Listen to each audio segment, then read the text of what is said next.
Alrighty, welcome yet to another episode of my Let's Play of the full version of the crew, and in this episode, we're going to be customizing the Circuit Spec Ducati Panigale. We did the Perf Spec, I did the Perf Spec last time, and now we're doing the Circuit Spec variant, which is pretty much no different from all the other variants of the vehicles, to be completely honest with you.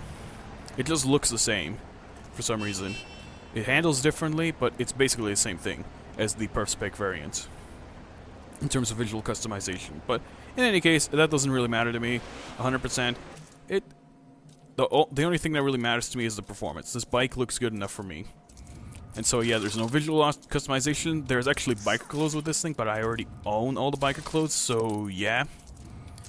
I did that a while back just so I can have all the visual parts and say, hey, you know, I have all the visual parts. And so that I don't actually have to buy them again.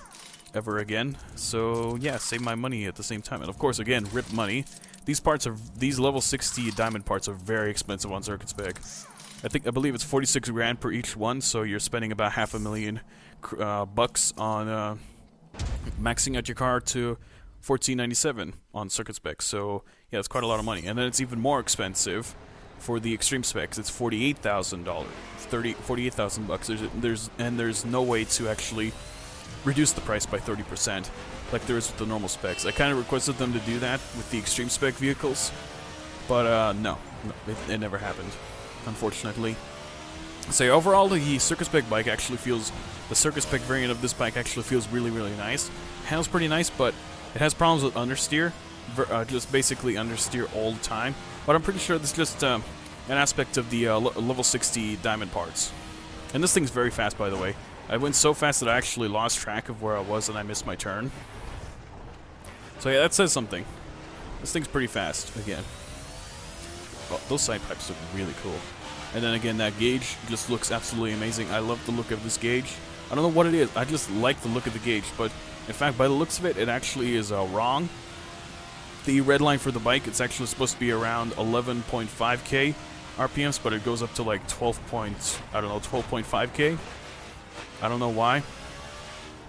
Or maybe not even 11.5k, it's more like 10.5k probably, or I don't know. Whatever the red line is. But it goes way past the red line for some reason in this game. But overall, this bike looks really cool. I'm a fan of this bike. I normally don't actually like bikes that much.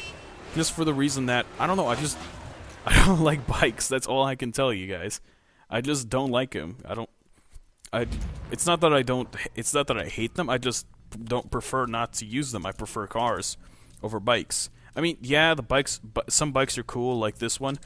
I like this bike. This one's pretty cool, but like I said already, but at the same time, I would not buy a bike in real life. That's why I don't like them in this game, because they are death traps, as seen by Snowcat, this video. And he got hit pretty hard.